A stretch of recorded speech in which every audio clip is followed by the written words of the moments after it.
Sot alergjitë nuk janë më vetëm të shtima sezonale apo skuqje të lehta. Ato po shfaqen në forma gjithnjë e më të ndryshme duke prekur njerëz të çdo moshe pa dallim. Ndryshimet në stilin e jetës, ndotja e ajrit, dietat moderne dhe edhe vetë ndryshimet klimatike janë disa nga faktorët që po ndikojnë që sistemi imunitar të reagojë ndryshe nga më parë. Gatrojnë simptomat e alergjisë me një ftohje të zakonshme, duke humbur kohë të vlefshme për trajtim dhe parandalim. Pikërisht këtu lind pyetja: kur duhen vizituar ekspertët për të nisur terapia parandaluese dhe vitaminat dhe sa rol luan klima në përkeqësimin e simptomave? Nuk preferohet edhe përdorimi i gjatë, sepse mund të shkaktojë hipervitaminozë në organizëm. Varësisht nga stina, ne rekomandojmë edhe përdorimin e preparateve suportiv pacientëve, ndërkohë që gjatë stinës së verës, kur kena një paraqitje në diell dhe një rezervë të mjaftueshme të vitaminës D, nuk kemi pse orientohemi ka vitamina D, ndërkohë që vitamina D mund edhe të verifikohet me analizë gjaku dhe të plotësohet në mënyrë sintetike, i themi ne, me marrje nga jashtë.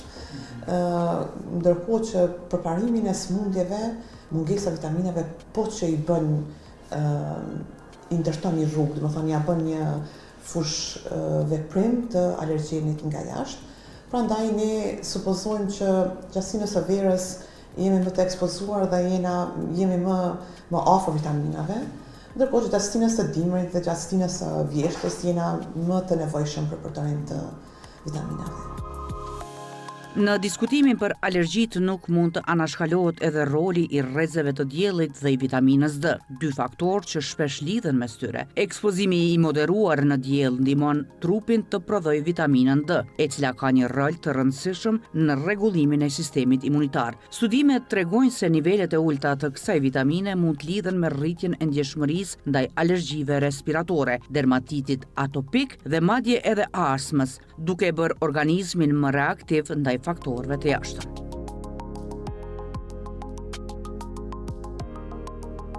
Megjithatë, për disa persona, vetë rrezet e diellit mund shkaktojnë reaksione në lëkurë. Alergjia ndaj diellit, e njohur si fotosensibilitet, shfaqet me skuqje, kruarje apo puçra pas ekspozimit, sidomos në pranverë dhe verë, kur lëkura nuk është ende e përshtatur me intensitetin e rrezeve ultraviolete.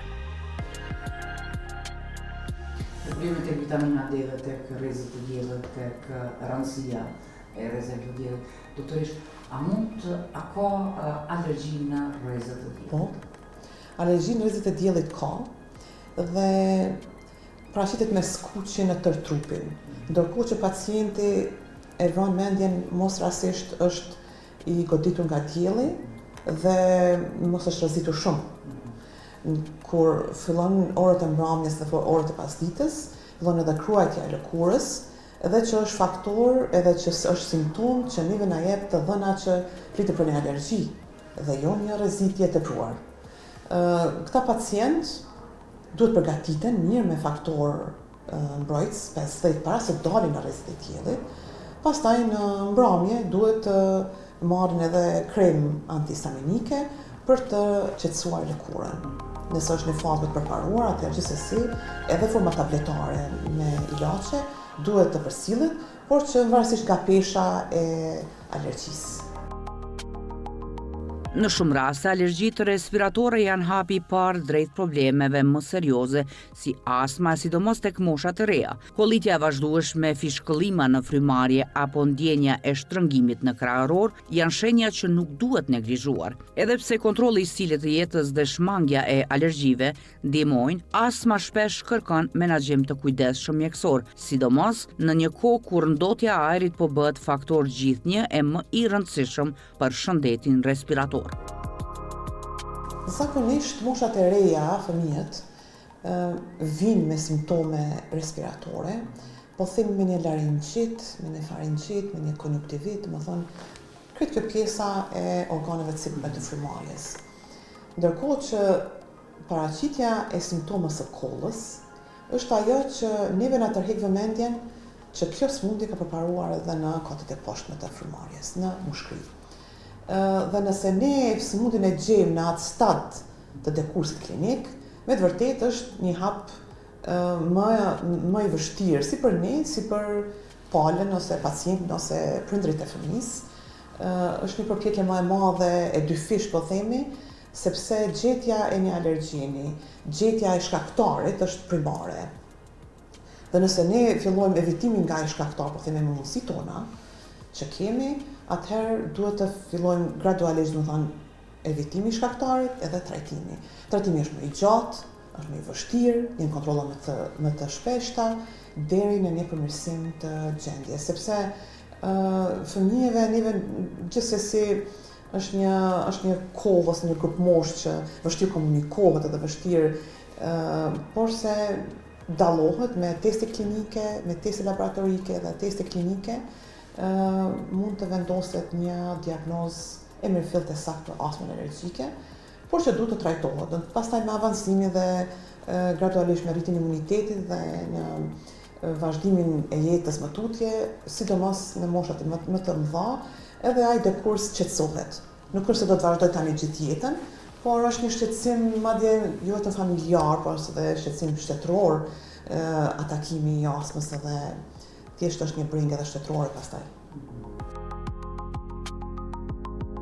Një tjetër sfidë në rritje janë alergjitë ushqimore. Shumë njerëz nuk e dinë nëse reagimi që përjetojnë është alergji apo thjesht intolerancë ushqimore. Disa ushqime si arrat, qumshti, vezët apo frutat e detit janë ndër më problematiket, por ajo që shqetëson më shumë është fakti që reagimet mund të ndryshojnë me kalimin e kohës. Tek disa persona, alergjitë zbuten me moshën, ndërsa tek të tjerë mund të bëhen më të forta, madje edhe më emergjente, por ku qëndron dallimi mes një alergjie ushqimore dhe një intolerance ushqimore dhe a trajtohet kjo problematikë? Vjosa është një kufi shumë i ngushtë ose po themi është një kufi shumë i hollë që e ndon intolerancën nga alergjia. Intoleranca ushqimore është një proces dhe është një reaksion kur organizmi ka një reagim ndaj një produkti, ndaj një ushqimi, por simptomet mund të qetësohen për një gjysmëdite ose një 24 orë, po themi.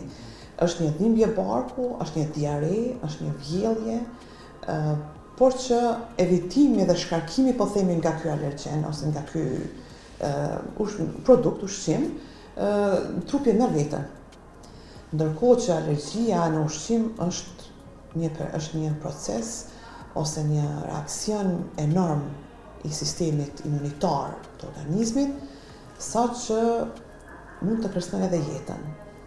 Domethënë, ngrënia e një ushqimi kur pacienti është alergjik në atë ushqim e ka një dekurs shumë të shpejtë klinik. Domethënë, doktori alergolog duhet të jetë shumë afër emergjencës nëse lajmohet një rast në ardhje për alergji ushqimore dhe ndërveprimi i kolegëve bashk për të shpëtuar dhe domethënë çdo minutë është i vlefshme në atë kohë.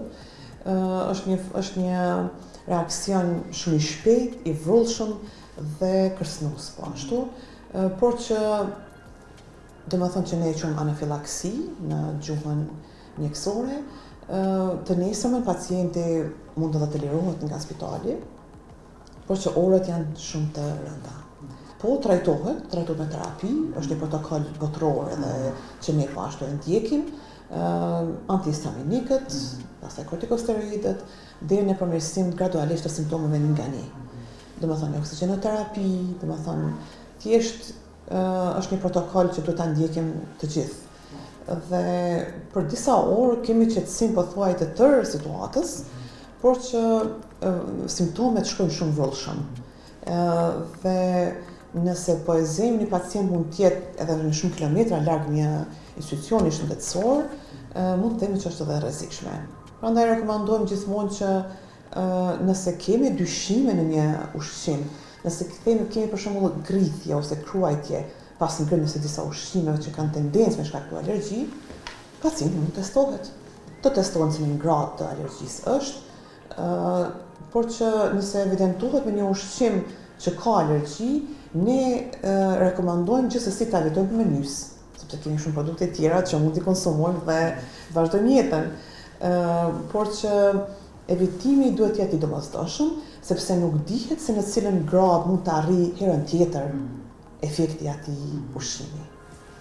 Pra, sipas jush, një herë alergjik gjithmonë alergjik në një produkt apo jo?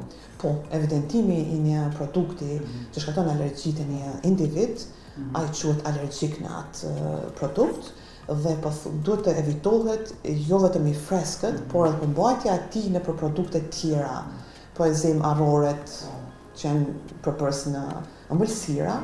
Gjithmonë duhet pyesim, konsultohemi aty ku po hajmë, sepse e ka një efekt që paparashikueshëm. Thonë alergjinë ushqimore edhe mjekët nuk kanë dëshirë përballen. Shumë lëre më pacientë që për një me kalon momente jo të mira.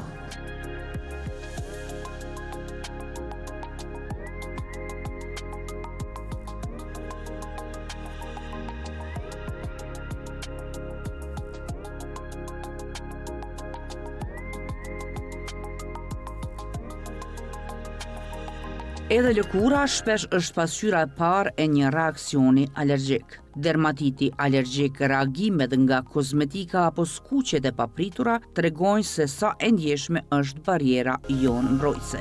Ndryshimet në produkte kozmetike, ekspozimi ndaj kimikateve apo stresi mund të jenë faktorë që e bëjnë lëkurën të reagojë papritur. Prandaj, mbrojtja e përditshme dhe zgjidhja e produkteve të duhura janë thelbësore.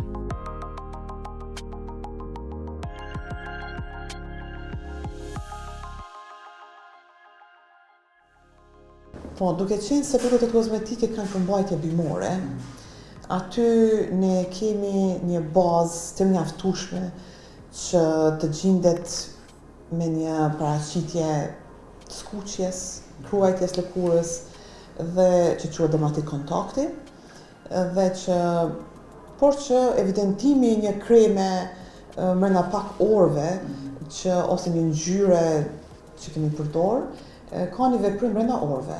Domethënë nuk ka pse të hulumtohet më shumë kur një produkt është përdorur dhe mas një ore 2 mund të lajmërohen edhe simptomat e para. Mund të kalojë me një terapi shumë thjesht, mbasi edhe lokale dhe evitimi nga ai shkaktar. Gjithmonë do të na interesonte neve mjekëve që ta pyesim pacientin na jep përmbajtjen e produktit që ka sjell në këtë gjendje, që ta evidentojmë edhe shkaktarin që e ka bërë, sepse në produkte kozmetike nuk përjashtojmë edhe produkte tjera përmbajtëse, për shembull pantenoli ose gliceroli por që baza bimore mund të jetë gjithsesi e pranishme. Edhe ndonjëherë polenet janë të tilla ose bimjet të tilla që edhe në kontakt mund të ketë veprim në urtikarie ose në eritim, po themi, por që dermatiti kontakti vjen për shkak të kontaktit direkt me alergjinin, në këtë rast me kremat. Për të kuptuar më mirë shkakun e simptomave, testet alergologjike luajnë një rol kyç. Testet janë ndër metodat më të përdorura, ndërsa analizat e gjakut shpesh plotësojnë diagnozën. Megjithatë, gabimet në interpretim apo testimi pa indikacion të qartë janë disa sfida të shpeshta që kërkojnë kujdes profesional. Testet kutane alergjike është një test shumë i saktë edhe shumë i vërtet që shef një rezultat për 10 minuta deri në 15 minuta dhe pse themi që është i saktë dhe i vërtet sepse atë e shohim të dy bashkë, do të thonë edhe mjeku dhe pacienti. Atë test e bën vetë mjeku, qiten disa pikat alergjene në lëkurë në parakrahun e pacientit, shpohen lehtësisht për të bërë një kontakt me lëkurën dhe të alergjenit dhe vrehet ndryshimi aty për aty. Domethënë, ai mund të kalojë për pak minuta pastaj, por që për të shmi mund ta kemi edhe pacientin vetë ta shikojë se në cilin alergjen. Domethënë, kur ne kemi një simptomatologji të përhershme, të përsëritshme në stimin e pranverës, atëherë ne e rekomandojmë këtë test për ta bërë. Bëhet në lëkurë dhe evidentimi i shkaktarit, evidentimi i polenit është gjysma e punës. Pastaj trajtimi është personalizuar dhe vazhdojmë tutje, por që ndonjëherë në fazë të avancume, po themi, edhe testin nuk mund ta bëjmë, sepse mund ta sqarojmë gjendjen edhe simptomatologjinë aktuale që ka pacienti. Për një fazë, një ditë tjetër më të qetë, testi bëhet për të evidentuar shkaktarin dhe është shumë e rëndësishme për alergologjinë. Doktoresh, nëse një alergji, një person një alergji përkëtësohet dhe ka nevojë për adrenalinë, cilat janë, çka është adrenalina, sepse duhet të përdoret adrenalina dhe kur një person ka nevojë pra që të jetë më afër, të jetë me vete apo. Po, alergjia nga pickimet dhe nga insektet në këtë rast e bleta, ne gjithmonë rekomandoj pacientit të ketë një adrenalinë epinefrin me vete. Ajo gjendet në tregun edhe të Kosovës, po mund gjendet edhe në jashtë Kosovës. Rekomandojmë ta ketë me vete kur është larg institucioneve shëndetësore. Pacienti mësohet ta jap atë vetvetes. Është një reakcion edhe është një veprim shumë i shpejtë që bën, edhe shpëton jetë. Kemi pas pacient që nuk e kanë pas të ditur që janë alergjik në pletë, është evidentuar në momentet kur ka qenë shumë larg, edhe do me thonë një veprim shumë i shpejt i autoambulancave edhe për të sjellë pacientin në emergjencë, ka ndikuar që po atëherë të evidentohet që është alergji në blet, është rekomanduar të merr epinefrinën gjithmonë me vete dhe është ajo që shpëton jetën për pak sekonda ndoshta. Është një alarm për gjithë ata që kanë alergji në blet, që alergjia është shumë e vrullshme, simptomet janë po ashtu kërcënuese për jetën, edhe janë shumë të shpejta. Në të kaluarën edhe kemi dëgjuar ne që po, në përfusha, në për vende të largëta, në për vise malore, që ka humbur jetën edhe nga bleta, por sot jetojmë në kushte tjera. Në vit tjetër, në shekull 3, kur pacientët rekomandohen, këshillohen dhe kujdesen për vetveten. Dhe kretë në fund doktoresh për mos ju marrë më shumë kohë një këshill, një mesazh për gjithë shikuesit e Radio-Televizionit të Kosovës. Pacientët e cilët kanë simptome evidente të ftohjes dhe që kjo ftohje i përsëritet si shpesh, duhet të vizitojnë alergologun për të evituar bazën alergjike, sepse baza alergjike ka një shërim dhe ka një tretman lehtësisht të mundur dhe smundet të menaxhohet shumë lehtë. Kjo është. Pra alergjitë nuk janë diçka me të cilën duhet thjesht të mësohemi të jetojmë. Në informimin, diagnostifikimin e saktë dhe trajtimin e përshtatur, shumica e pacientëve mund të kenë një jetë normale dhe aktive.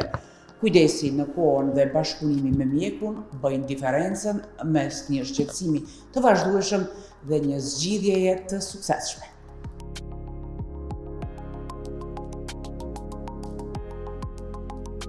Parandalimi dhe vetëdijsimi janë hapat e parë dhe të suksesshëm për trajtimin dhe menaxhimin e alergjive, ndaj konsultimi me ekspert shëndetësor është hapi i parë drejt trajtimit të problemeve shëndetësore të kësaj natyre.